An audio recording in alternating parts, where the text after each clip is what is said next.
we've got this appearance, we want to use it on other objects. Now, we saw that we could create an object and sample with the sampling tool, which is the eyedropper, from other shapes. But what do we do to apply this appearance on other shapes without using the eyedropper tool on every shape we have?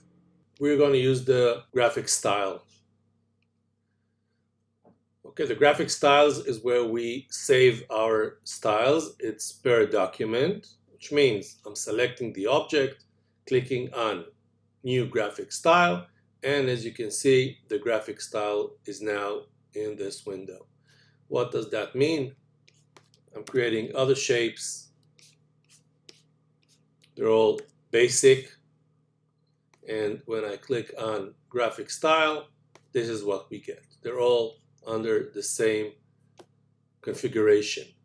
Now, if I want to change something in this look, let's say instead of black, I want it to be, I don't know, pink, magenta. Okay, it's not the same graphic style. But if I grab this shape and hold Alt or Option and drag it on the graphic style in the window, this is what happened.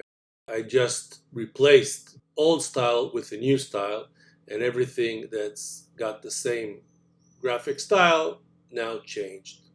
Okay, so this is how you use the graphic style window and work smart.